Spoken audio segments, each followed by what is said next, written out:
Diaries of a Madman. By What Must I Do? Chapter 111.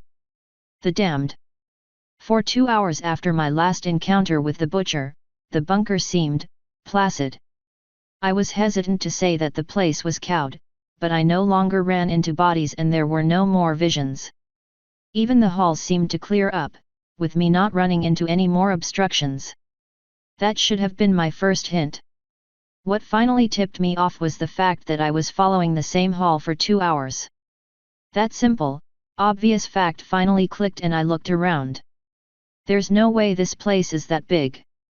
I walked over to one of the side walls and put my head against it, looking ahead. No curvature. I backed away from the wall and pulled out my sword, then slashed it against the wall, leaving a gouge in the metal. Then I put it away and started walking again. 10 minutes later, I found that same gouge.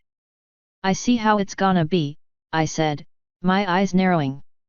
Since I had no choice, I continued walking. There was a door I passed a few times, a door that just screamed trap to me. When I got to it again, the lights inside suddenly turned on. If I had any other choice, I wouldn't have stepped inside. As it was, the smell of pine filled my nose as I entered the new room. My eyes quickly adjusted to the strong new light and I realized I was in the living room in the house I lived in as a kid. In one corner of the room was a large, sparsely decorated Christmas tree.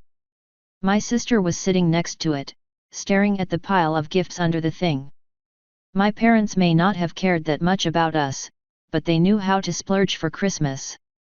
"Come on, Anon," my sister said. "Hurry up so we can open presents." My mind blanked for some reason, the nostalgia of the event eroding my sense of self-preservation. I stepped forward, my naked feet rubbing harshly against the rough carpet. It was only then that I noticed I was in pajamas, not that my mind thought there was anything amiss. Jane wasn't even watching me, seeming more intent upon the presents. I sat on the floor next to her and snatched one of the gifts up, pulling at the bow on top of it. That's when I heard the click. I blinked, instantly returning to the present, and noticed I was holding a live hand grenade, its pin now in my other hand. Oh fuck! I tossed the thing away and sprinted for the door, having to jump to my feet. The thing violently exploded 2 seconds later, before I could make it fully to the door. A breath of hot air and then fragments of pain threw me back out into the hall. I hit the ground painfully and then slid right into the opposite wall, clunking my head. If I had to guess, I'd say I faded out of consciousness for a few seconds, but clawed my way back as quickly as I could. I refused to give the horrors that cursed the bunker access to my dreaming mind. Thankfully, there were no secondary explosions behind me, so I carefully felt around my body for any damage. My back was bleeding and I suspected I'd have a major bruise on my forehead to add to the damage the acid had already done. But I could still see and I could still stand, as evidenced by me forcing myself to my feet a few seconds later. I reached up and popped my neck with an awful crack before shaking myself limp. Tears came to my eyes from the pain that caused, but I just set my shoulders and walked right back into the room. The place was a nearly empty armory, the few guns left looking corroded and ready to break. I had a feeling any of them would misfire if I tried using them, not that there were too many left. The place I had been sitting in front of before was a crate. I looked inside and found that I had removed the last grenade from it. Just my luck that the last one left would actually still be good and ready to explode. Fucking Russian engineering. There was a door at the far side of the room that was actually open, so I started walking that way. However, I didn't get all the way there before another one of the visions hit me, lighting the room back up. Come on, where's the explosives?" Artyom asked, rummaging around. "There's gotta be something left." After a few seconds of looking around, he found the box of grenades. "One left. Not strong enough to get through anything. Someone else might need it more." He went off to search more boxes while I fought to stop myself from strangling the motherfucker, ghost or not. His vision ended not long after. I just shook my head and continued walking to the door. This one had been blasted open from the outside, so I figured it was probably the spearhead of the force that raided the armory, not that I really cared too much. I was looking for the exit, not to play Ghostbuster. On the other side of that door was yet another hallway, though this time, the door I left was at the end of it. Since I wasn't presented with a choice, I just started walking. As I passed through the hall, I heard sounds of shooting and screaming and passed several skeletons, many of which had holes through bones. A pitched battle had been waged down that hall, with a poor end for the defenders. In the confines of the small hall, it was painfully loud. At the end of the tunnel was a small room. If I had to guess, I'd call it a break room. I didn't have to guess, though, and I also didn't care, so I just walked right on in. As soon as I stepped inside, another vision hit me. "You hear the rumors?" one uniformed dude asked another, nursing a cup of coffee. "There are other survivors." "Other survivors across the world, maybe," the other guy said. "What does it matter to us? War's over. The only winner was Satan, earning billions of souls. Those survivors leave us alone, we leave them alone. The end." The other one shook his head. "No, not the end. They want to rebuild. And they want our help. How are they looking to do that? I don't know." The commander realized some of us were listening and shut his trap. "But I got a feeling something's gonna happen." "Well, if it happens, it happens. Our job is to keep God's peace, nothing else." Right, and then the vision ended, leaving me once more in the dead stillness of the bunker. All these fucking visions. Why not show me to some ancient vodka, hey? I asked. At least then if you killed me, I wouldn't have to feel it. The bunker didn't seem very willing, so I just sighed and continued walking. There was a door right on the other side of the break room, so I just went through it and continued following the hall down. This time it was a very short one, with the door just a few steps away. My breath caught when I entered the next area. This wasn't just another hallway or command station, no. This chamber was massive, spanning several stories with walkways on each. Catwalks spanned the gaps above me, allowing the visitors a way to get from place to place easily. I had entered the mall. It seems that the Russians hadn't been so quick to cast off capitalism as I thought. Though without knowing more about how life had been back then, I really couldn't say much. Either way, the mall was a very large area that encompassed more than just a shopping district. Attached to it were an amusement park, the industrial areas, the storage areas, and a small medical and science area. I knew all that because of the map that was right outside of the little security room. After looking at the map for several seconds, I finally found what my eyes were looking for, an emergency exit. Not an exit further into the bunker, no. From what I could tell on the map, this was a way out. Unfortunately, it was far, far away, on the other side of the science area. Once again, it might well take me a full day to get there, if I kept running into blockages and problems. A possible shortcut came to mind and I looked up, wondering if I could fly. Sure, both of my wings were damaged from all the fighting and problems I had run into, but I'd make sure they carried me if push came to shove. However, my mind went back to the Googleplex and its mall. I grabbed a chunk of debris from the floor and tossed it up. It bounced off some netting and hit the ground a few seconds later, telling me that I wasn't going to be flying. And I also seemed to be at the far end of the mall, so I was going to be doing a lot of walking. So I started walking. In the gloom and darkness, I could barely see 20 meters in any direction, even with the flashlight. There was some kind of oppressive force of darkness stopping the light from going much farther. Still, I had to thank whoever made the light. If it had died falling down that shaft, I probably would have died with it. Though as another vision hit me, I couldn't help but wonder if that would have been a good thing. "Look at this place, Ava," Artyom said, looking up at all the floors in wonder. "Have you ever seen anything like it?" No, nor do I really want to again. So much wealth and opulence. God wants us to live simple lives, not full of such trappings. It's something. It's amazing, Artyom said, laughing in delight. Several passers-by watched us with strange looks. Why are they looking at us like that? Is there something wrong for showing interest in their creations? The vision cut off, once more bathing the room in a vast darkness. I continued walking once again, wondering what new horror the place would throw at me. There were already sounds of hundreds of others around me, walking and talking, a gentle muted roar that I knew from my times in cities and malls. It was a strangely healthy sound for a place so broken and damaged. I have to say, I wasn't that surprised when I ran into the first barricade. Despite being very tall, the mall wasn't really all that wide. The metal shield before me went all the way to the top of the current story, meaning I couldn't just fly or climb over. As a test, I tossed another piece of debris at the top. It bounced off. I sighed and started looking for a way around. Instead of a ladder that would allow me to skip a lot of potential future trouble, I found a shop with broken windows.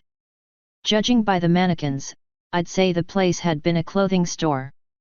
All the clothing had long since rotted off of them, but they still proudly stood in their places, memorials of a place long forgotten and longer still dead. As soon as I set foot within the clothing store, I was hit by another vision, Artyom pulling a smiling Ava behind. Oh, the dresses outside were so pretty. But surely they're too expensive. I'm sure they won't mind if you try anything on, my love told me, grinning from ear to ear. We definitely don't, one of the shopkeepers said, also smiling. Should you need any help finding anything, just let one of us know. We will, I assured them, nodding. But I don't think Artie will be spending much time looking at the dresses. As he led me away, the vision ended. I blinked when it was over, having been fully absorbed into the setting. And then I shouted in shock, jumping back. Arrayed in a circle around me were all of the mannequins. There was a sound behind me and my breathing picked up as I whirled around. The mannequins behind me had moved closer, lifting their arms. I slipped through a gap between them and ran a few steps before turning back again to find that all the mannequins moved in even closer to me, their arms raised. I started backing away, unwilling to take my eyes off them. None of them moved as I tried to put my back on something solid. After a few seconds, I bumped into something smooth and felt an insane burst of noise straight into my brain, making me scream in shock. I jumped away from it and turned to see, not thinking about the danger. Turns out I bumped into another mannequin, which made me realize I had left about 10 right behind me. Just as I realized that, I felt them grabbing me, pure pain shooting straight into my skull as the silent monstrosities screeched staticky sounds. No mortal could survive that for longer than a few seconds. I felt my body start seizing up before I managed to push myself away from them all and burst into a run, trying to get absolutely anywhere that wasn't around them. My destination of choice ended up being a window leading outside. There was glass covering it, but that glass completely disappeared when I burst through it. Finally, I did what I should have done and ripped my sword away from its sheath, turning to face the monsters. However, each of the mannequins had moved back to their original spots. Feeling at least slightly safe, I let the sword fall from my hands and I fell to my knees, hands clutching at my pounding head. Without moving them, I could feel blood from my ears and it dripped from my nose onto the floor. This place is going to kill me, I panted, out of breath from fear and pain. And, a voice scratched at me, adding more pain to my ears. You seek death. What does it matter if it comes for you here? I leaned over and grabbed my sword, then used that as a crutch to pull myself into a standing position. I die, on my terms, I groaned, standing. No one is allowed to kill me but me. I started walking again, since I was now apparently on the other side of the barricade. The ghost didn't reply.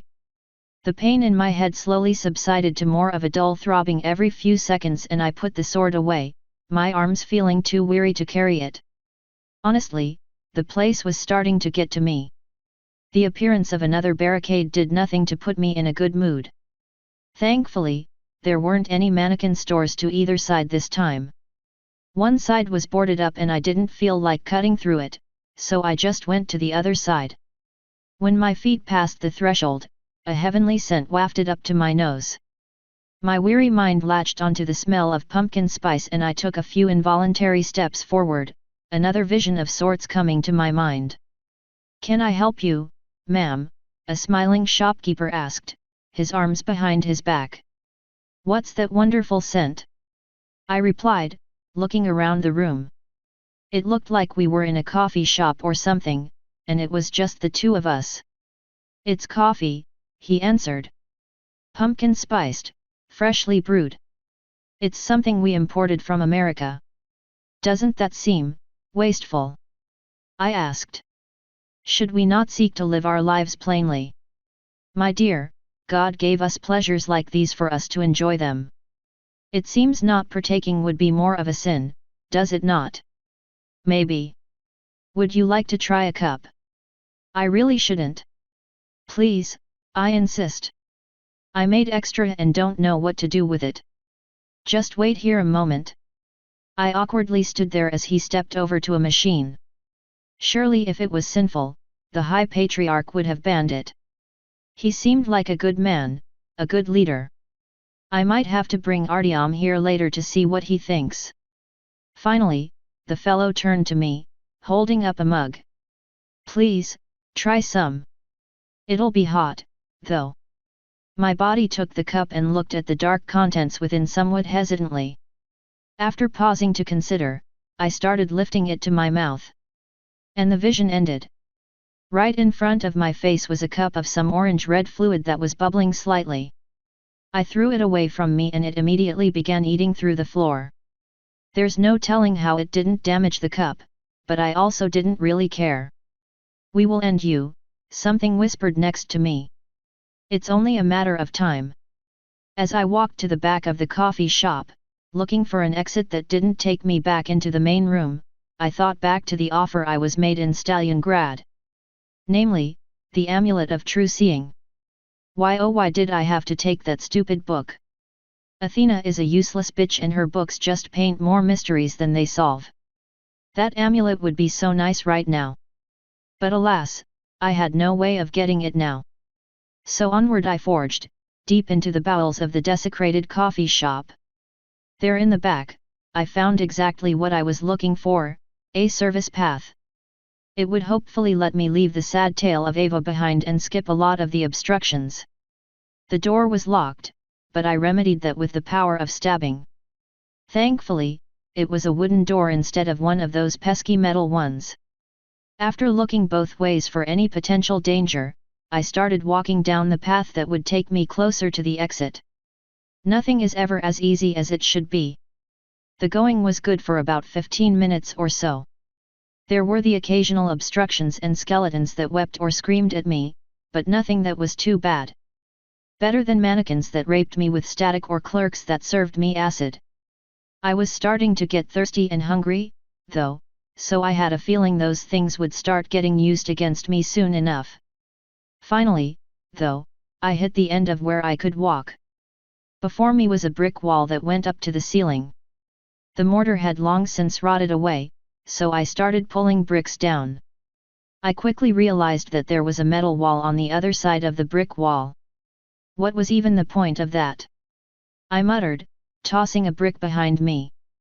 The last door I had seen was a few meters back, so I just sighed and turned around.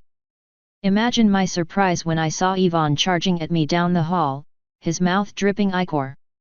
All the scars from what I had done still grazed him, even as they still healed. Fuck me. One of my hands reached back and I grabbed another brick, drawing my sword with the other. When the dude got close enough, I chucked the brick right at his face. He didn't even flinch as it crushed into him, breaking some of his teeth. I lifted the sword to block the blow from his damaged knife, cursing myself for not breaking it the rest of the way. His other hand reached out and grabbed my shirt, pulling me closer. My offhand drew a dagger and slammed it into the arm that was holding me. He roared but didn't stop pulling me closer, his mouth moving in to bite. I kicked him back, cutting out with the knife at the same time. That put another hole in my shirt, but he lost his grip on me since his tendons no longer controlled his hand. Before he could recover, my sword slammed into him for the third time. This time, however, I was thoroughly sick of his bullshit. I spun him toward the brick wall and slammed him into it, the sword still inside of him. The bricks started falling onto the creepy bitch and I slid my sword out, letting him get crushed under the weight of some bricks. In the end, his head, hand, and knife were sticking out, still struggling. I cut off his hand and kicked it down the hall. I cut the knife off at the base and threw it after the hand. Then I chopped off his head and grabbed its struggling form by its greasy hair and left the body behind, walking to the closest door I could find. That happened to be a store that sold Christian goods, a place that I'm sure was popular back in the day. I took the head to the biggest metal cross that was still there and impaled it on the top. The thing's mouth whirled frantically at me as I backed away, unable to make noises since it no longer had lungs. I smiled at its anger. The power of Christ compels you, bitch. Maybe it'll compel you to stop being a dick. Have fun down here for the rest of forever. With that, I walked back into the main mall area, feeling relatively good about myself. As I continued walking to the amusement park, I smiled, a verse coming to mind. Yeah, though I walk through the valley of the shadow of death, quite literally, given that the mall was shaped like and felt like a valley, and there were shades of death all around me. I shall be the evil others fear, for God has abandoned me. Thy rod and staff abuse me, but I rise above and triumph regardless. I have never felt more emo than I just did. Holy shit! Either way, it pumped me up more, helping erase some of the tiredness that was beginning to seep into my bones. The ghosts around me went silent for nearly 5 minutes as well. And it was just them, too, not the rest of the abandoned place. My footsteps were actually making sounds. This is normally the place where I'd say that should have been a sign of something, but my good luck actually continued for nearly a full hour, though I had to take several detours around dangerous or blocked-off places. A theory began forming in my mind. The bunker had a limited amount of energy, and pulling forth things like the butcher used up a lot of its energy. There was no way of confirming it, but thinking it made me feel better. Either way, after several hours of trudging through the mall, I finally crossed into the next section, the amusement park. And it was fully lit up and running. Even better, there wasn't any kind of netting above me. I smiled, spreading my wings, and then immediately reconsidered. If I get caught by something on the ground, I could fight. If I got caught by something in the air, I would fall and probably hurt myself. And, after taking a moment to look around the amusement park, there were plenty of things up there that could catch me. Flags, moving rides, flying undead birds that were starting to swarm toward me, and that's all I saw before I fucking booked it to the nearest building. Imagine my surprise when the building I ran into was a house of horrors. I almost turned around to try my luck with the skeletal birds that were somehow flying, but decided just about anything would be better than getting torn to shreds. Besides, there was no way the haunted house some ghosts could come up with would be anything near as bad as the one Luna and I made so very long ago. Though it might end up being more lethal. However, before I could start walking through it, one of the visions kicked in. That was all I had time to notice before I was standing at the end, bleeding from a cut on my arm. What the absolute fuck? I asked, looking around me in surprise. What happened? The bunker didn't answer my questions, of course. It never did. Since there was nothing else for me to do but go on, I did so, clutching at the wound to try to stop the bleeding. After all, I didn't want the smell of blood in the air. As I walked, watching the skies for more birds, another vision hit. We really should get that looked at, honey, Artyom told me, looking in concern at my arm. It's nothing, dear, I told him reassuringly. I just need to cover it and it'll be fine. Still, someone should be told of that danger. We need to find an employee. What if a child gets hurt? Yes, we should tell someone. Let's ask him for directions. My gaze was suddenly directed toward a smiling clown. Oh God, I know exactly where this is going. Please, no, please. Sure enough, the vision ended, leaving the clown standing there, smiling. This was no evil clown, born of darkness and hate. This was a normal clown, a fellow that seemed to want to just bring a smile to my face. One of my feet involuntarily moved back, ready to sprint away. Well, hello there, little girl, he said in a happy voice, his smile deepening. His makeup seemed to stay in one spot while the rest of his face moved, strangely enough. Would you like a flower? And no thanks, I hastily said. He took a step closer to me. Now don't tell me you're afraid of clowns, little lady. Nothing scary about me at all. God, how can I get rid of this bastard? Hey now, don't you worry. Did you lose your parents, little one? Does he really think I'm a little girl? They told me we were on the way to the doctor, I said after thinking for a few seconds. Maybe he'll give me a shortcut. Well, that's no good. But don't you worry, we'll find them. You stay close to old Popsy the clown now, alright? How else would you hear my amazing jokes? Alright. He held out a hand that I stared at. Should I take the risk? Call me a fool, but I slowly wrapped my fingers around his. Now come along, dearie. We have an epic journey ahead of us. Curse my inherent trust of strangers. Ponyland has made me soft. Either way, he led me off, swinging my arm back and forth. Do you like jokes, dear? He asked a few seconds after we started walking down the empty thoroughfare. Sure. Wonderful.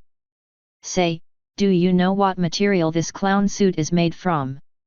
Crushing loneliness, broken dreams, and oceans of tears? No, what? Polyester. God fucking damn it. The cheesiness of it got me to smile, at least. Ah, such a pretty smile. You know, I think I might go with you to the doctor. I mean, I'm feeling a little funny. I face-palmed, a smile across my face. He giggled at my predicament. I figured it would be my turn, though. Hey Popsy, what do you call a man with no arms that gets in a fight with his cat? Ooh, that's a hard one. Do you call him by his name?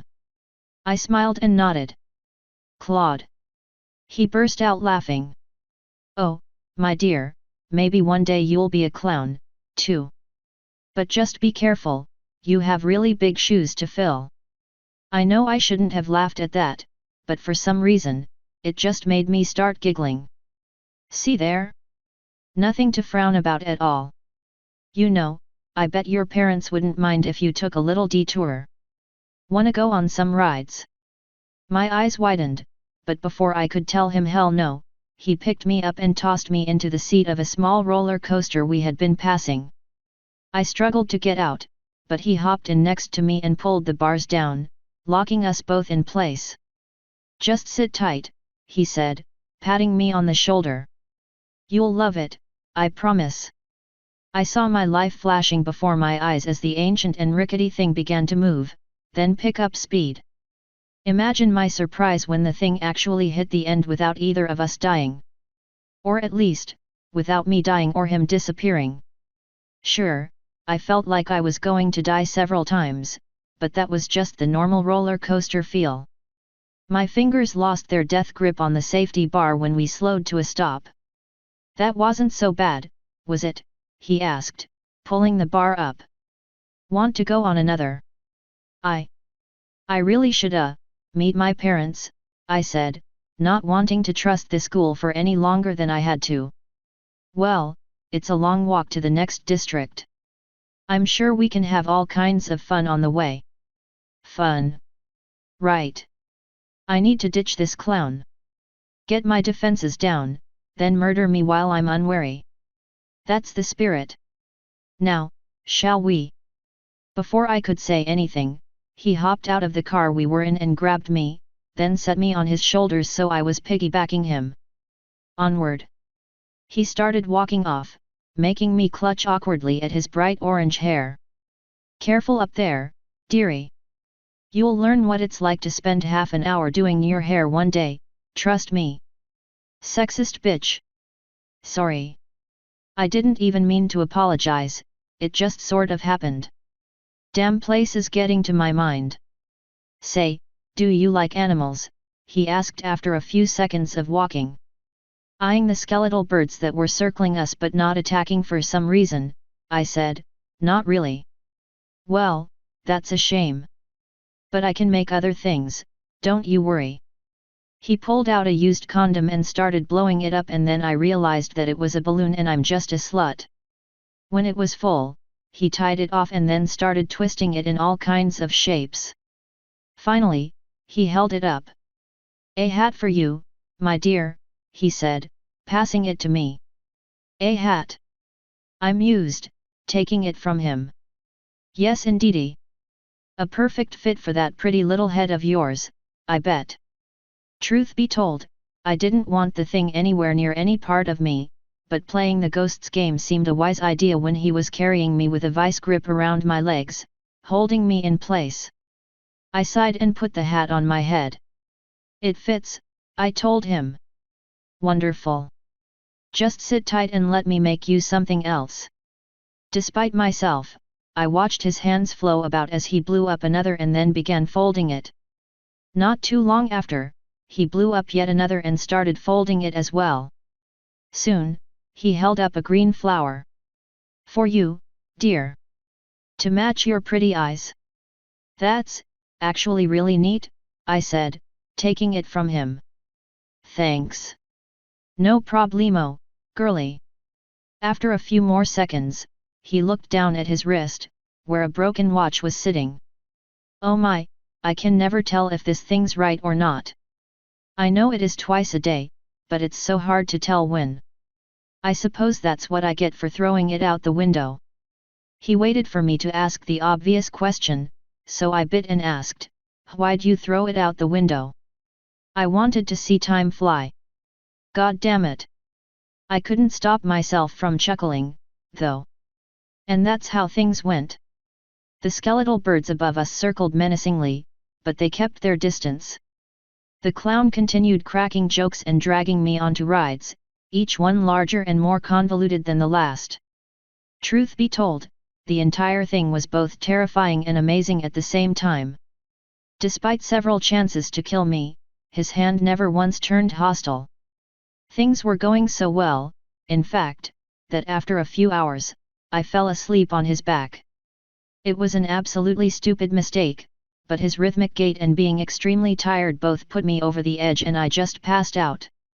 I never expected to wake up again, which is why I was very surprised when I woke up with the clown standing over me, smiling. I was lying on a bench and we seemed to be under the last working light in the entire amusement park.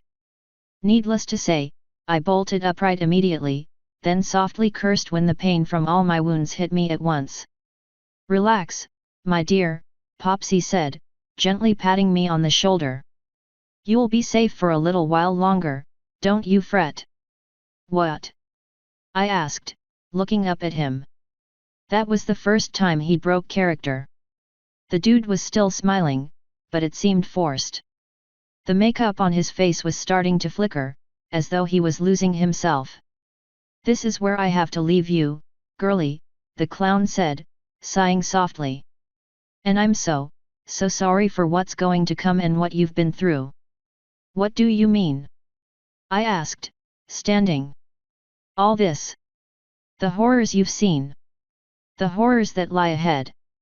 We aren't all bad. And we were able to protect you for just a little while.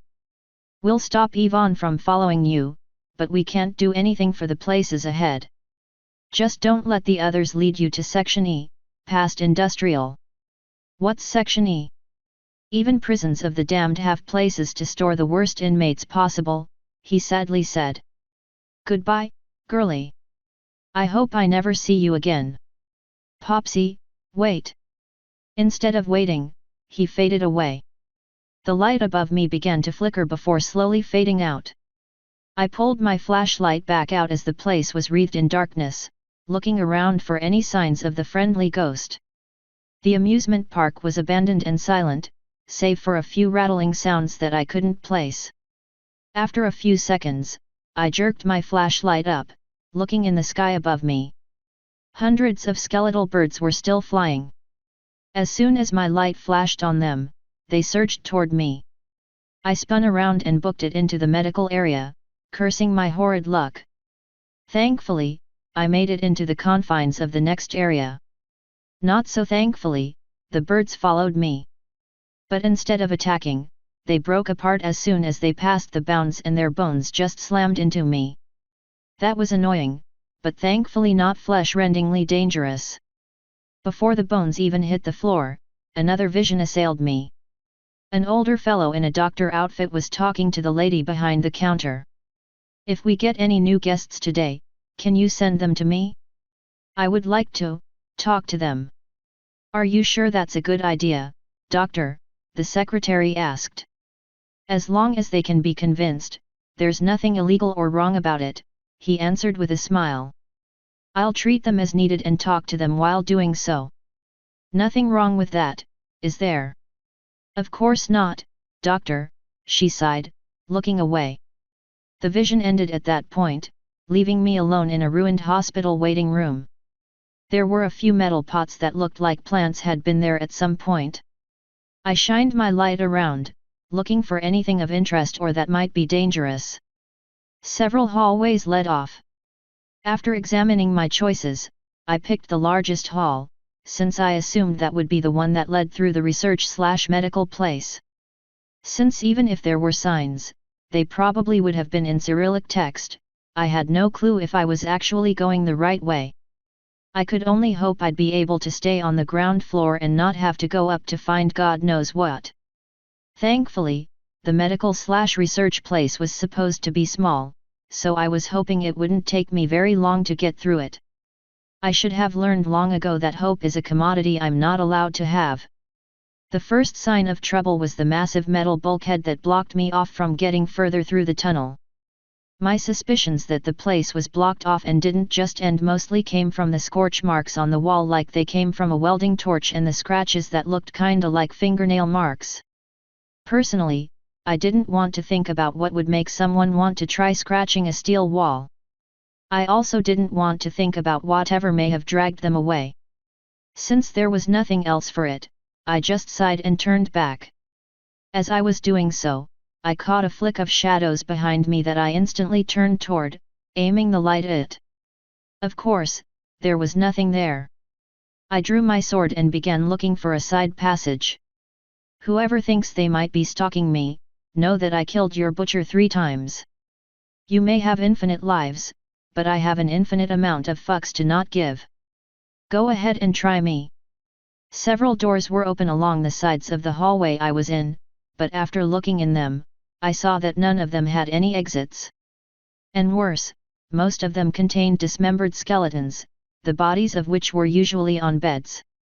As I walked, looking for another way out, my mind couldn't help but drift to what might have happened to the people in the bunker. I know I didn't want to think about it, and I tried my hardest not to care, but the place was the direct proof I needed to say that humans once existed on the planet. Despite myself, I started thinking about their downfall. Whatever happened was obviously violent and involved infighting. One guy mentioned that the farms kept going down, and I had seen plenty of evidence of cannibalism. I knew that cannibalism can technically be fatal if you eat a guy with prions, but it probably wouldn't have caused the brutal insanity I had seen in other places. Or was that just the true height of human cruelty? People removed from hope and given insane leadership are willing to do truly insane and horrible things. There was evidence of that all throughout history. That Bishop Igor fellow seemed like a right proper dick, so I could see him leading them down the wrong way. Ivan wasn't much better, and it seemed the hunter I ran into was also a villainous sort. But could so few truly seed a downfall as brutal as the one that occurred within the bunker? Somehow, I had a suspicion that I'd find out sooner than I'd want. My thought train came to an end when I found a side path that went both left and right. The left side was clear, with nothing blocking the halls and no signs of anything odd. The right side was littered with bones and a miasma of death seemed to be seeping from it. Needless to say, I went right. The place was trying to get me killed, so the safe way would seem like the unsafe way. Or at least, that's what I was hoping would be the case. Whispers started coming to my ears as I walked. Half-heard mutters and faint conversations assailed me, but I paid them no mind. Morrowind prepared me for dealing with things like that. What was more disconcerting was the rattling I began hearing around me. It wasn't coming from the bones I was stepping on, since that was more akin to snapping. After about a minute of hearing it, I stopped and tried to pinpoint which direction it was coming from. The damn tunnels were echoing too much to make that possible, though. I did, however, notice that the bones seemed to be moving. They were rolling back, to some point behind me. Since there could be anything back there, I shot my head and body back, trying to see whatever was making the bones drag across the floor. However, when I looked back, there was nothing there. And by nothing, I meant literally nothing. The bones were gone, the hall was gone, the light didn't even shine. I spun and began fucking sprinting down the hall. Something within me was afraid of that void, and I had a feeling that getting caught in it would be a bad thing. The rattling picked up and I started to feel a suction behind me as well, something trying to pull me back. After taking a quick look ahead to make sure the path was clear, I put the flashlight in a pocket and just booked it, picking up as much speed as I could even with the vacuum. That turned out to be a mistake, as I tripped over some kind of bone on the floor. I was forced to put my plan into place sooner than I was expected, jamming my sword into the floor as I fell and holding on for life as the suction picked up. "I can save you," a voice whispered in my ear, bypassing the roaring wind that was screaming at me. "Pull you out of this pit." "At what cost?" "I have no interest in your deals." "Cost?" "My dear, there is no cost. There might be side effects, but I'll be there to guide you through all of them." "I'd rather die." "Then die you will. And when you die, you'll be here, with us, forever. And that butcher you mentioned would like to spend a little quality time with you, I believe. You'll have a fun time moving your blessed sword when you're incorporeal. Accept my help or suffer eternally. Now or later, I'll suffer anyway. I won't give you the satisfaction of winning like this." I took a deep, deep breath, used the strength I got from sleeping to pull myself forward, and wrenched my sword out of the floor, casting myself into the void. "You lose, Anonymous," a voice said before blackness consumed me. There's no telling how long I was out. When I woke up, I was lying on a hospital bed and completely naked save for the collar and broken chain still around my neck. A mostly normal fellow was standing over me with a needle in one hand. The mostly part came from having shadows where his eyes should be. "Let's give you your medicine now," he said with a smile, lowering the needle down to me. I wasn't having any of that, and knocked his hand away from me, then rolled off the bed on the other side. His smile hadn't faded, so I kicked the portable bed at him. It slid right through him and he took a step to me. "You need your medicine, dear," he said, lifting the syringe. "Like hell I do." I slid away from him along the wall, looking for any kind of exit. Imagine my surprise when there were no doors leading away at all. All that was in the room was me, the doctor, the bed, and the syringe. Oh, fuck me. As I was distracted by that realization, the doctor grabbed the chain attached to my neck and poked me in the back with the needle, then pressed the plunger, instantly filling the area all around the needle with pain. My body started seizing up as the drug worked its way through my system, but I wasn't about to go down without causing some damage to this motherfucker. One of my wings shot out and slapped the guy back and I whirled around, the needle still attached to me. It went flying out and I punched the mofo right in the face. His head jerked back and he lost his grip on the chain, but he quickly recovered, having taken no damage and still smiling. Your medicine has been administered. Rest, so we may see the effects. I will not be a subject, I hissed, putting both of my hands around his throat. You already signed the contract, he said, holding up a paper. On it, Ava's name was printed at the very bottom. Now rest. His hand shot out and phased into my head. I instantly lost consciousness yet again. This time, the body I woke up in wasn't my own. I was still just as naked and considerably more female, but I had no control over my actions. It was nice to see such a large bosom on me, but the person controlling me seemed less interested in them than I was. Where am I? She asked, sitting up and looking around. I appeared to be in the same room, once again with no exits. An intercom clicked on and said, in our experiment room, Miss Ava. Would you kindly count to 10 for us? The lady did so, slowly counting. When she finished, she asked, where are my clothes? We removed them, as they would interfere with some of the tests. Please stand. Ava did so, her sexy legs stretching out and then down. She was able to stand easily. Now, please tell us what you're feeling, as you feel it. Okay. Her body suddenly started to walk. What? What's happening? I'm not doing that. That is a side effect. Please, what do you feel? Nothing, she said as her body slowly walked around the smallish room. This is strange. When will it stop? When the testing is over. Ava suddenly stopped walking and her arms lifted. Her fingers slowly started stretching and then flexing normally. Full range of motions. Her arms lifted above her head, and then lowered back down. She slowly got to her knees and then her arms lifted up. She started doing push-ups. After 10, she stopped. Please lie back on the bed, Miss Ava. It seems that the first set of tests with the new nanomachines was a success. Nanomachines? She asked, her body walking to the bed automatically. I thought the primate banned those. You thought wrong, Miss Ava, the voice said. Now rest. Our eyes closed and that was the end of that vision. The first thing I noticed when I became conscious again was pain. The epicenter of the pain was where the motherfucker poked me with the needle, but it had spread all throughout my body. The subject seems to be resisting, a voice said. I'll kill you, I groaned, pushing myself up. It hurt, but the floor was cold and I refused to be on the ground in front of someone. Sit, the voice ordered. My body struggled to obey, but it seemed that Flo was actually finally fucking doing something and fighting whatever the dude put in me. Subject has foreign entities defending her body. Higher dose recommended. I recommend you shove it up your ass, I replied, finally getting to my feet. I reached up and loudly popped my neck, staring the scientist right in his shadows. Kill me. His right hand lifted and another syringe appeared there. Administering higher dose. My left hand shot out and wrapped around the hand with the needle and I pulled him toward me.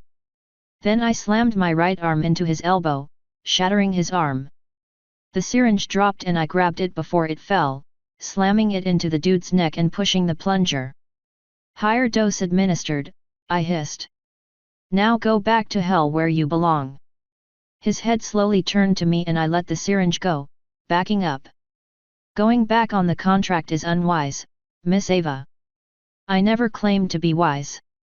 His body jerked forward and something poked into my stomach, then a similar pain spread through the front of my body.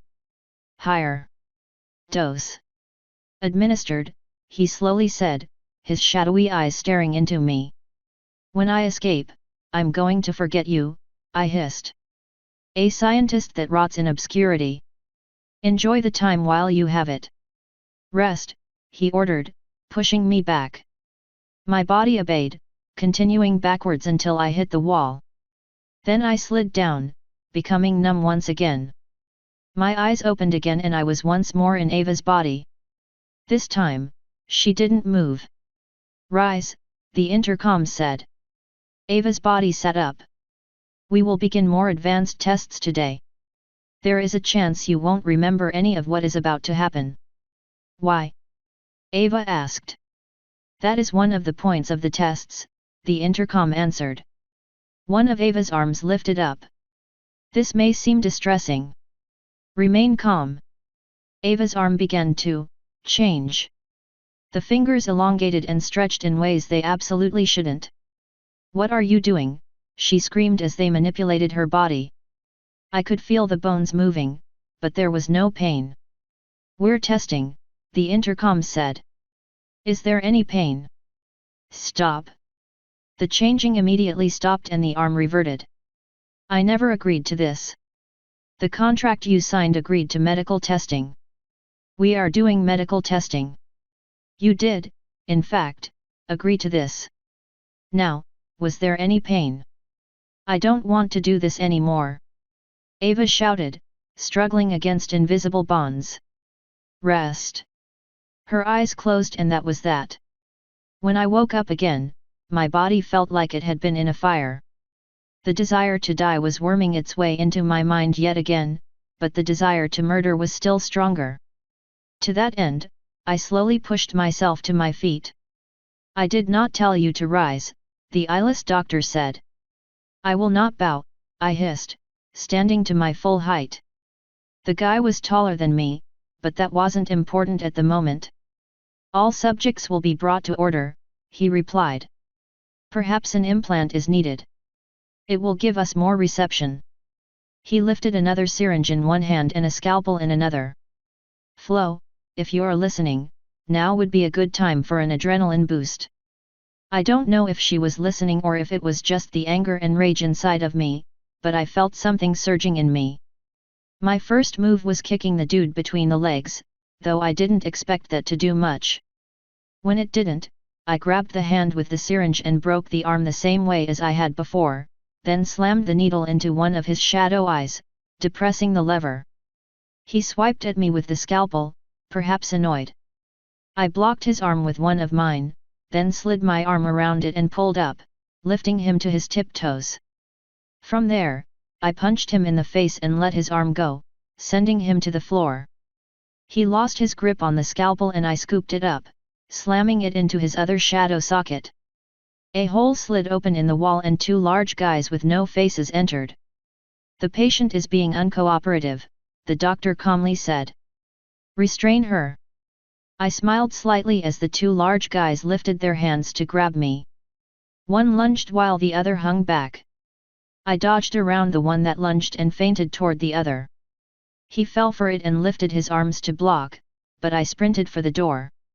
Something snatched at one of my wings and ripped out a handful of feathers, but that didn't stop me from bolting. However, as soon as I got out of the room, I realized there was no reason to run. All of my things were suddenly back on me, so I was no longer naked and unarmed. I ripped my sword out and turned to murder the shit out of some undead, but the flashlight revealed nothing behind me. Once again, I was standing in an empty hall. The pain was still there and it felt like something was trying to tear my insides apart, but at least someone wasn't trying to shove stuff in me again. I took a deep breath, then let it out and put the sword away. After deliberating for a moment about which way to go and then realizing it probably didn't matter, I set off once again. "Hold on, Flo," I whispered as I walked. "Keep fighting that shit. As soon as we get outta here, Ice will help you win. If we get out of here." Things calmed down in the bunker again after that. There were still the normal whispers and I felt eyes all around me, but nothing big happened. I guess experimenting on me and summoning 3 bigger ghouls was enough to drain it for a while. Or maybe the few good ghosts were doing their best to help me out.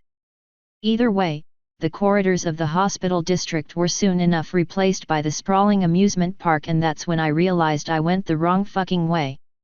After sighing and contemplating suicide again, I turned back around and started walking before the birds could find me.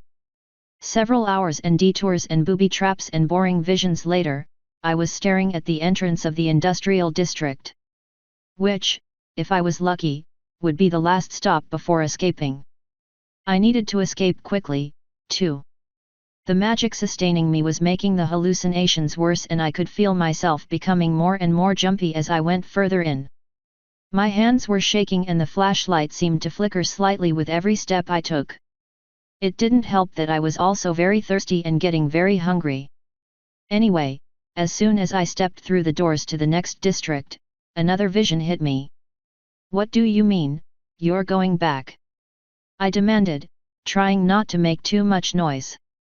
"You heard the others," Artyom whispered. "The elevator is locked from the bottom. Someone has to activate it for the doors to open. You'll be killed." "Maybe. But I have to try, my love. It's either this, or die like rats while we wait for a locked door to open. Just think, when we get out of here, we can live in peace with the Americans." "If they're really there," I bitterly answered. He grabbed me and pulled me into a gentle kiss. "They'll be there," he said when he pulled away. "I'll always love you," he added, caressing my face gently. "I'll always wait for you," I whispered as the vision faded, tears coming to my eyes. Then my mind came back to me and I quickly shook my head, clearing out the tears. That's when I heard the first of the loud bangs, then heard klaxons wailing. Several more bangs started happening and then the lights above me flicked on, revealing part of the industrial complex that made up this corner of the bunker. I was standing on a fully enclosed catwalk above a large number of machines of indeterminate purpose. Each had gauges and sensors and were starting to kick back into gear. Chains leading from the floor to the ceiling started moving. Engines kicked on. The catwalk I was on started vibrating slightly, but not enough to make me worry. Since my only choice was to go forward, that's what I did. The other wall didn't seem that far off, so I was hoping I could get there without the catwalk shattering under me. Even if it did, as long as my damaged wings still worked, I could just fly to the exit. There were a few ladders and doors leading out of the enclosure I was in, but I didn't see any exits outside the one on the other side of the catwalk, so I just kept walking. Also, I probably should have been questioning how the machines were all running, but honestly, I didn't care. I just blamed the ghosts and tried not to think about it. When I got to the middle, I found a large hole in the floor of the catwalk. I backed up a few steps and then vaulted over it, then broke into a sprint since I had a feeling adding sudden pressure to something that's already broken was a bad idea. Sure enough, more of the catwalk started falling through behind me. I got to the door shortly after, so it wasn't much of a problem for me. On the other side of the doorway was a hallway of hallways. Then I looked up and realized that I was looking at alleyways, not hallways. In front of me were several buildings that were separated by large crevasses in the forms of alleyways. The buildings went from the bottom of the room to the very top, so I couldn't fly over them, and the alleys were too narrow to fly through. I sighed, took a moment to pop my neck, and started walking down the first alley I saw. A few meters down, I realized there was a blockage ahead of me that I couldn't climb, so I turned around and started walking back. There was another blockage behind me, one that definitely hadn't been there before. Now, I was planning on just ignoring the buildings, since I was sure they had to be death traps. Why else would they be activated, after all? But with both sides blocked by unclimbable materials, I walked through the open door on one side of the alley. I immediately regretted that decision when I realized I was standing in a meat processing plant and there were several industrial-sized grinders running at full speed. I should have just died at birth, I sighed. That was yet another mistake, because on the sound of my voice, several more of the apparitions spawned, all in various states of decay, and began rushing toward me. Excalibur quickly came to my hands and I bisected the first one, removing his legs. The others ignored his sacrifice and continued charging. One reached out a hand that he quickly lost, then slammed his arm at me like a club. It didn't really hurt that much, but it knocked me off balance while I was trying to cut the head off another one. That was all they needed to drag me to the ground, unfortunately. These weren't skeletons, with no muscle or coordination. These were proper ghouls, hungering for flesh and letting their hate coordinate their efforts.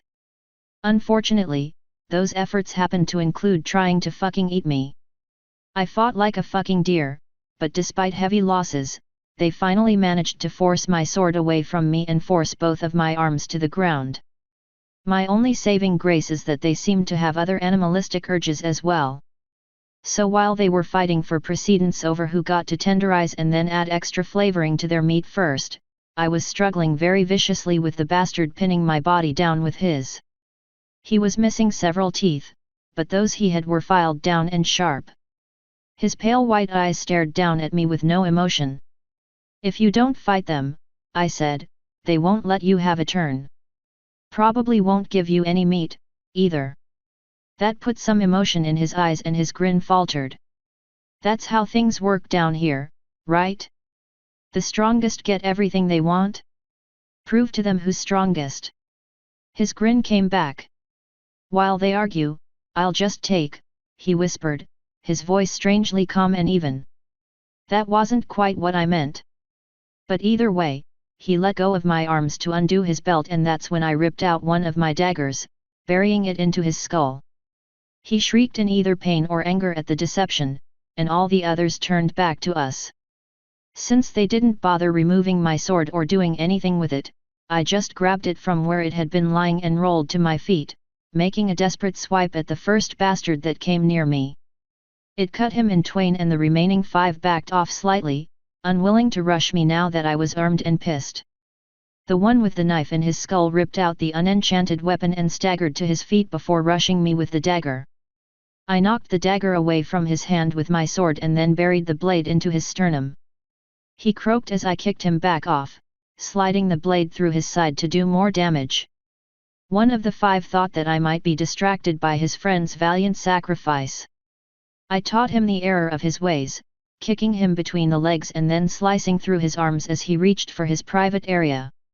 He roared in anger or pain, so I shoved my blade through his neck. The other 4 rushed again and I backpedaled, knowing I couldn't let them get me on the ground again. One of them was holding a metal pole that he struck out at me with. I blocked it and pushed back, throwing him off balance. Before I could strike him, another one grabbed my sword arm.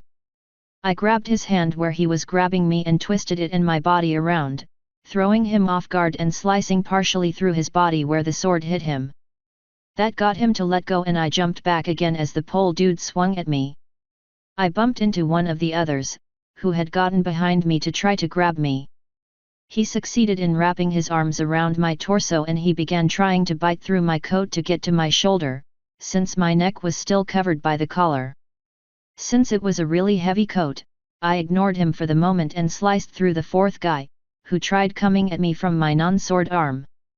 It was a bit of a reach and it made me turn, but that ended up being a good thing since the pole guy was slamming his weapon down. Instead of cracking my skull open, it broke the head of the guy trying to bite me. That made him let go and he fell backwards and right into the meat grinder that I hadn't even noticed until then. It was a foot or 2 away from me and inlaid into the floor, making me wonder what the fuck kind of safety regulations the fucking Russians that owned the place had. He tumbled in and was ripped to shreds. I was a little too busy to get any satisfaction from that since I was fending off the guy that grabbed me earlier. Since the grinder was so close, I tossed my sword aside and grappled the ghoul. He grinned, thinking that he had the advantage since he was stronger. I disabused him of that notion by spinning with him and then kicking him backwards a few feet, right into the grinder. The look of surprise on his face amused me right up until a metal pole slammed into my back, almost knocking me into the grinder myself. I spun around in time to see it coming at me again, giving me time to jump to the side, out of the way.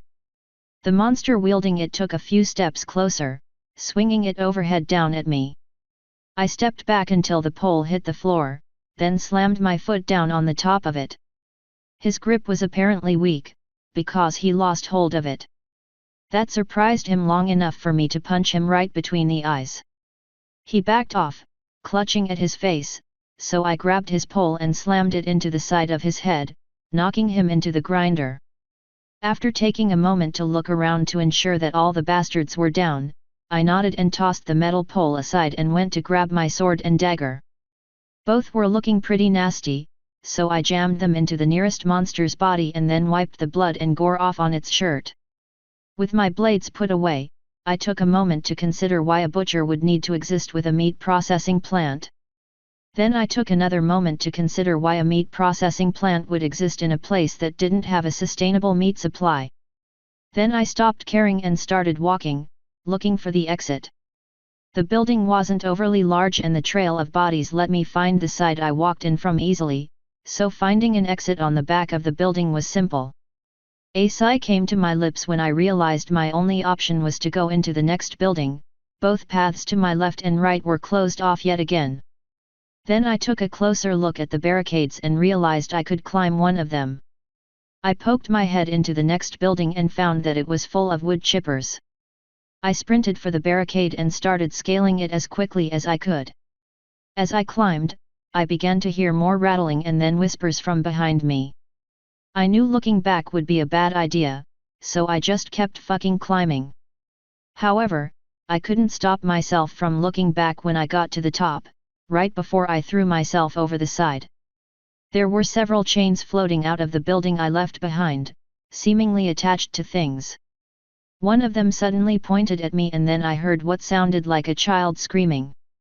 All of the chains started pointing at me and that's when I jumped off the top, using my wings to float me down safely on the other side. The screeching stopped as soon as I touched down, but the rattling picked up and I heard something hitting the barricade.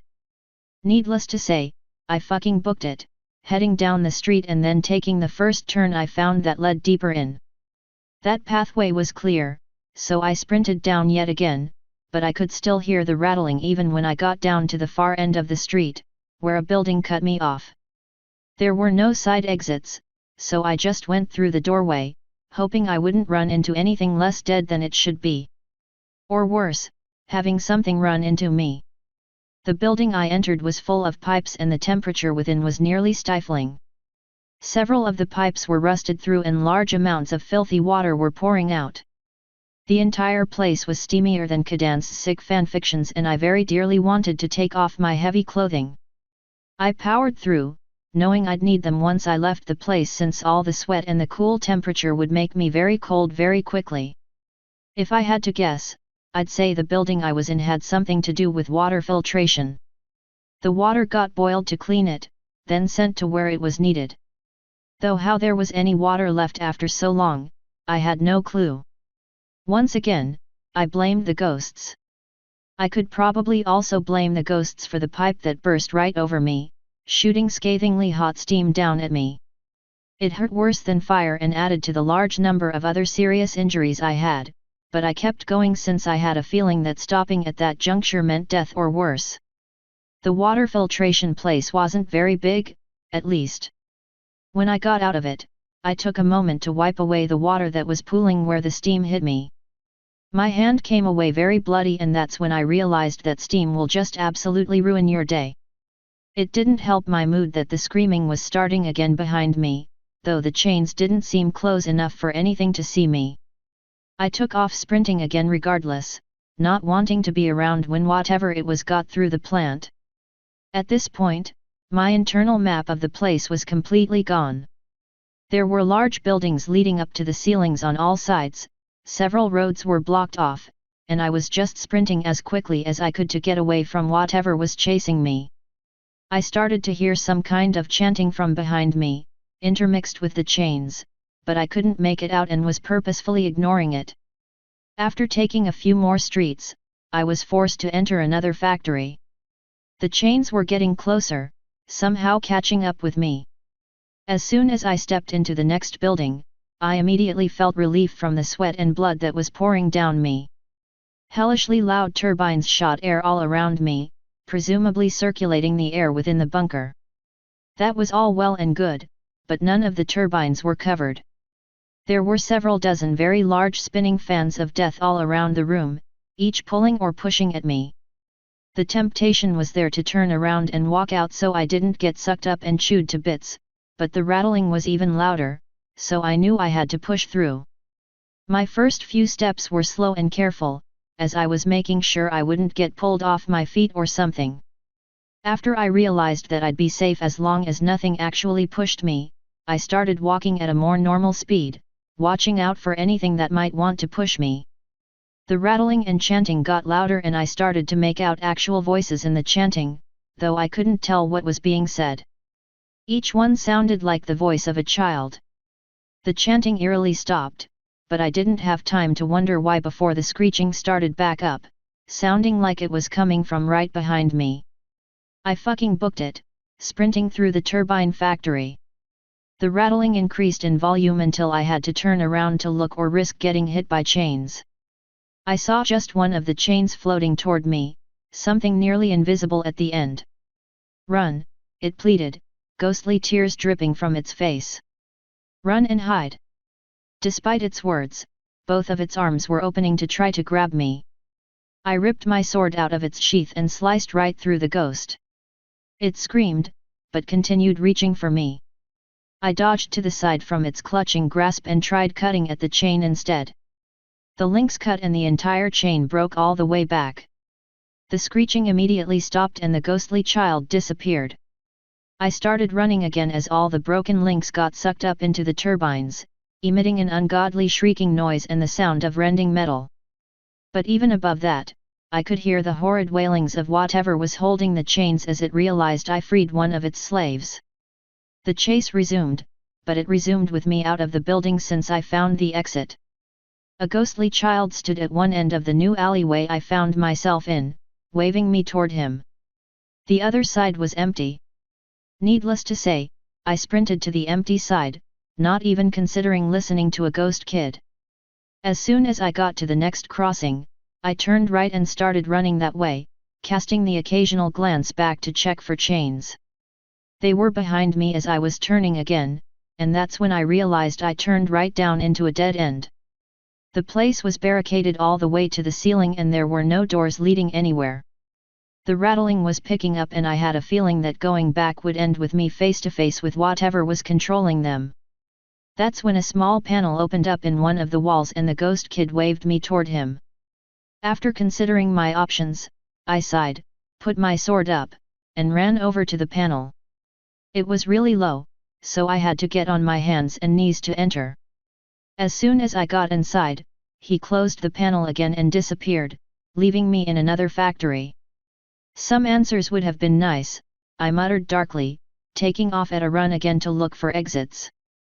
That run quickly turned into a walk when I realized I was standing on a catwalk above an absolutely massive grinder.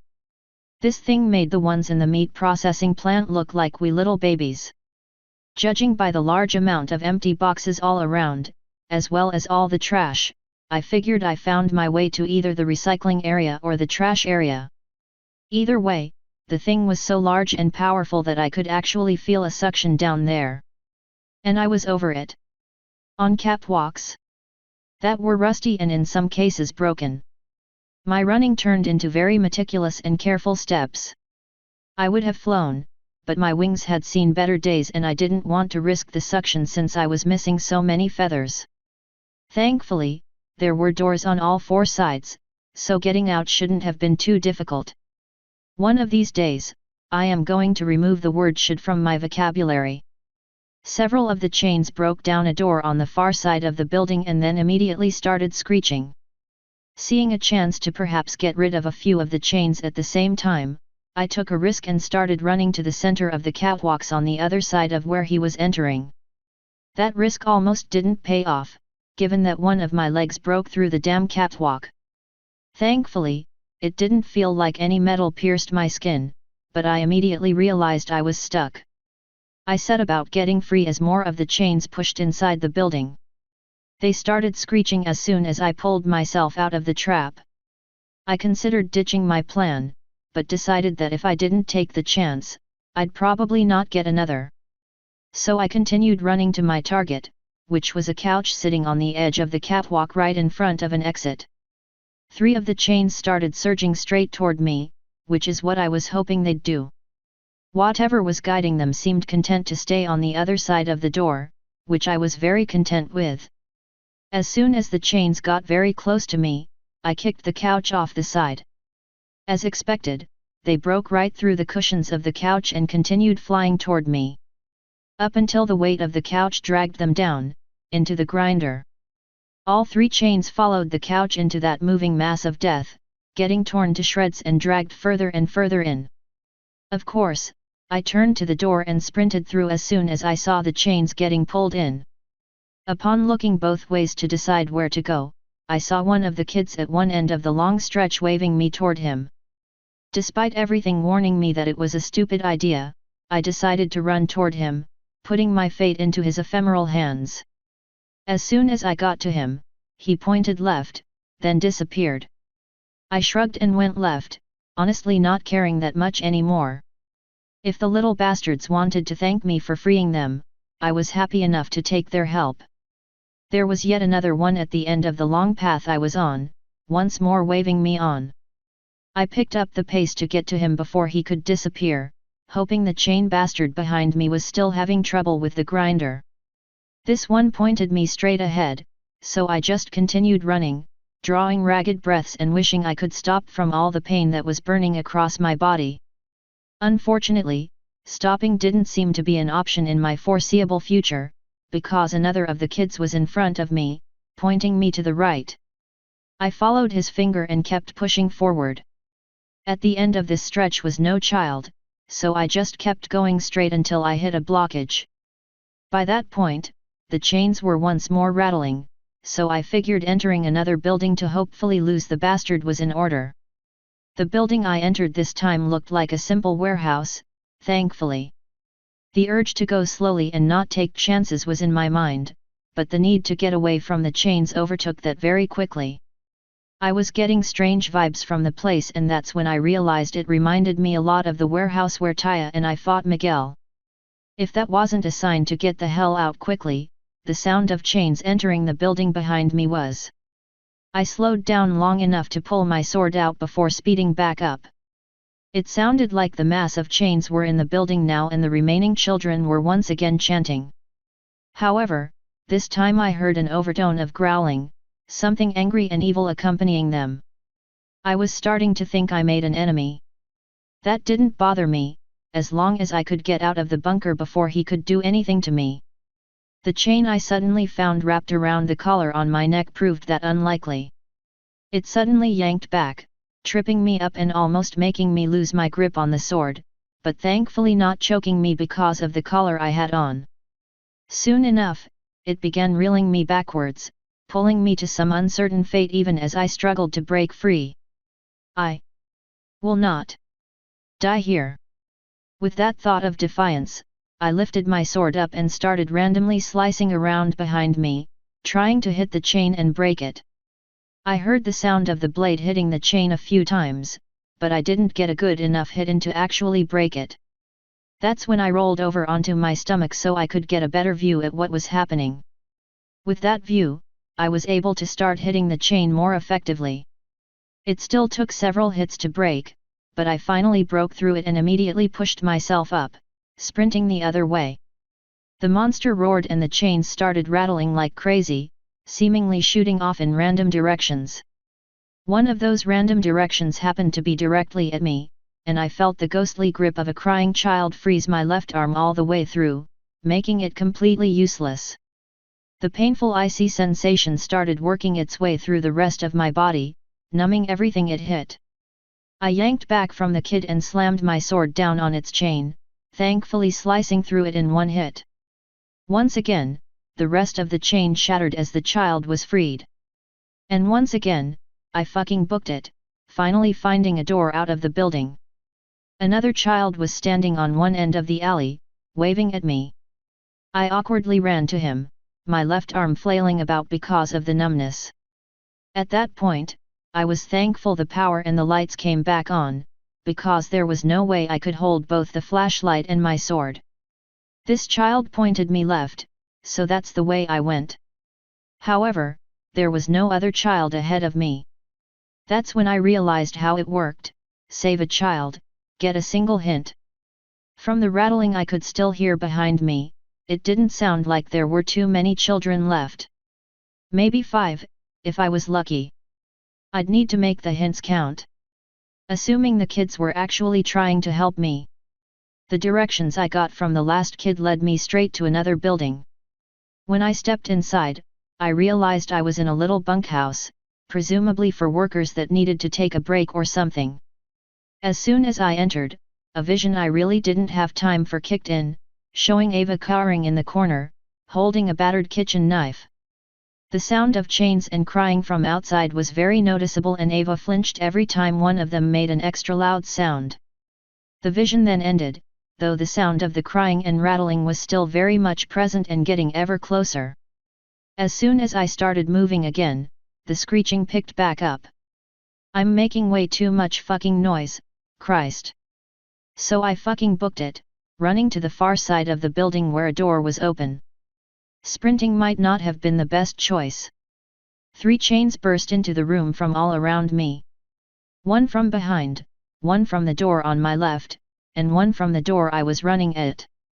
The 2 that weren't in my way didn't concern me that much, since the main threat was the one I was actually running at. The ghost child seemed to be crying steam or something as he reached out at me for a hug.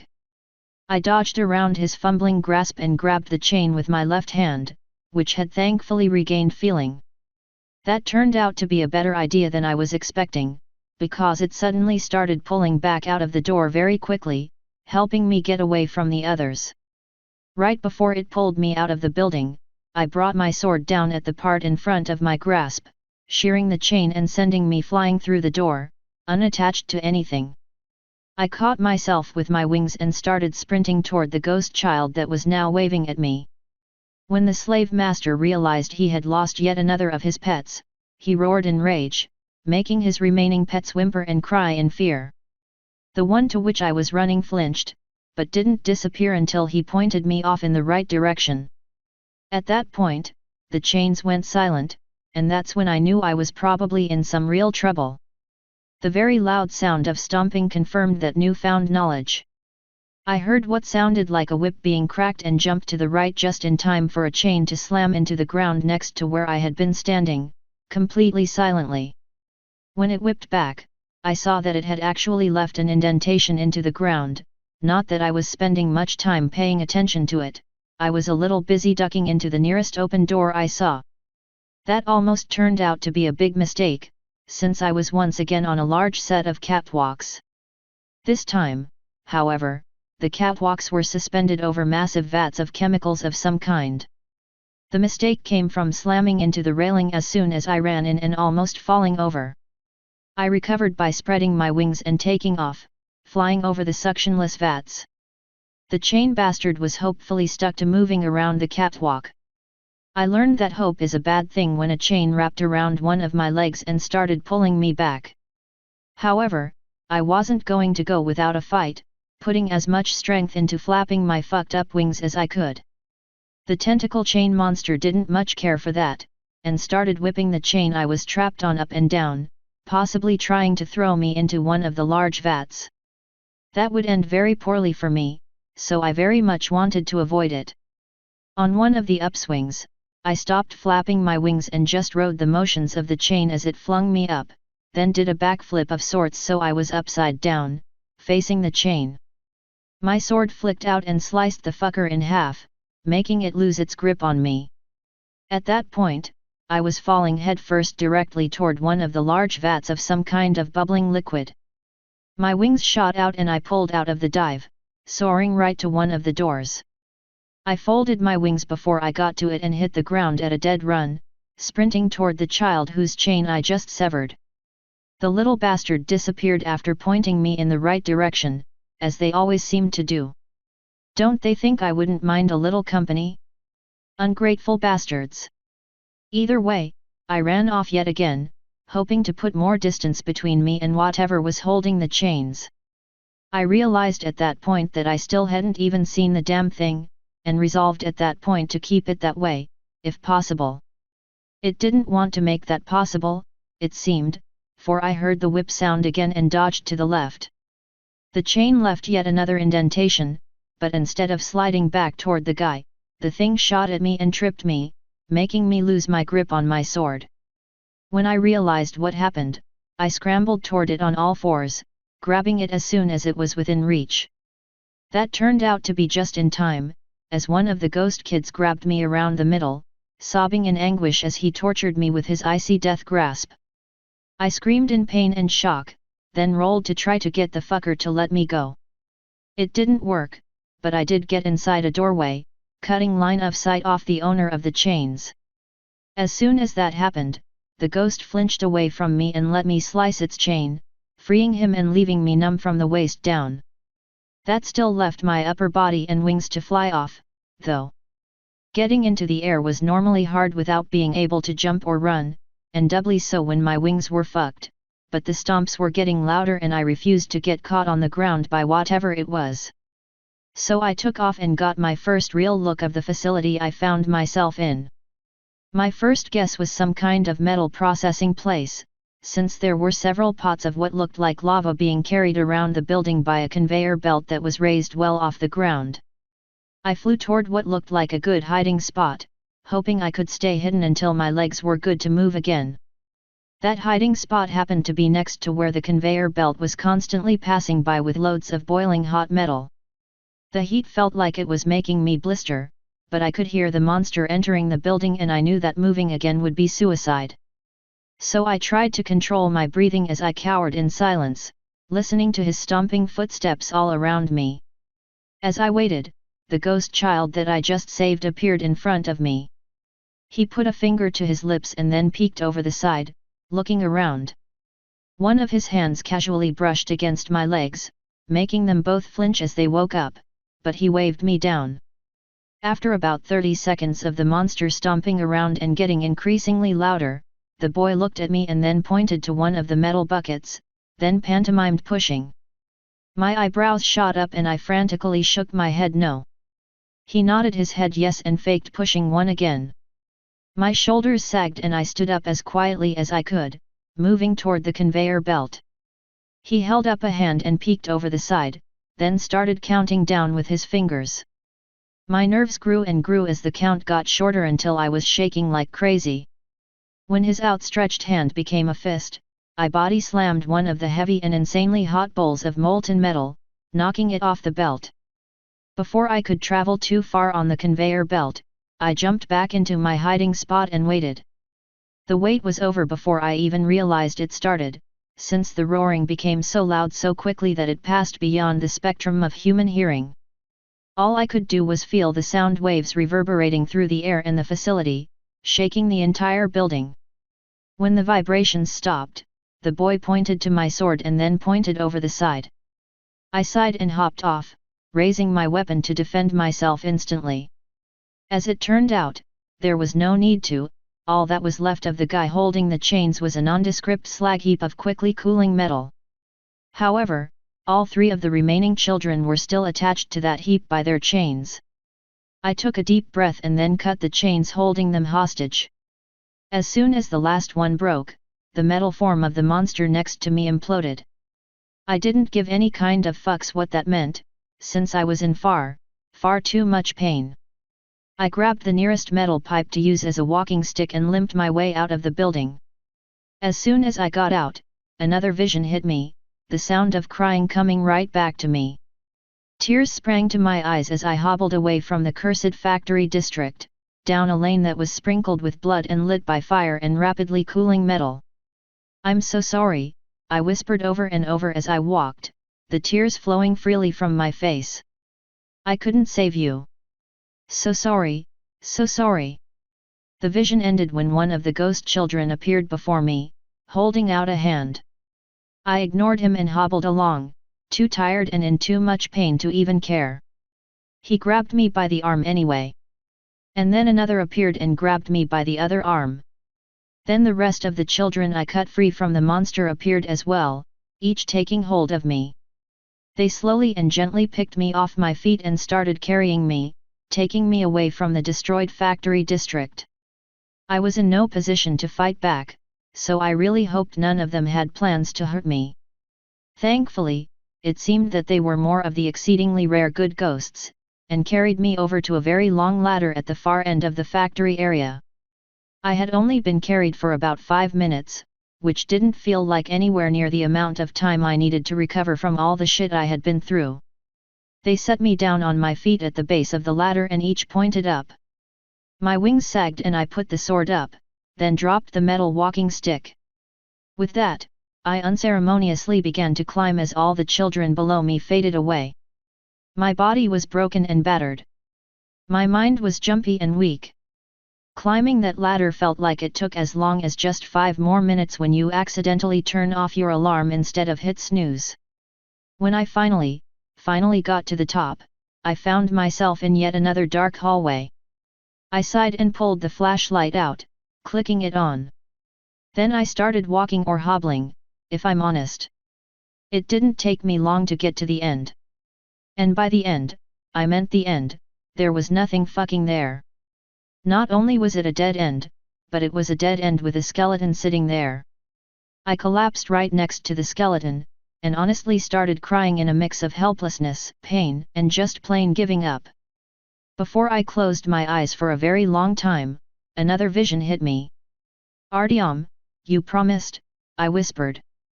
"Please, open the door. Please, come back to me." The vision ended and that's when I realized I was sitting at the door Artyom had been trying to open.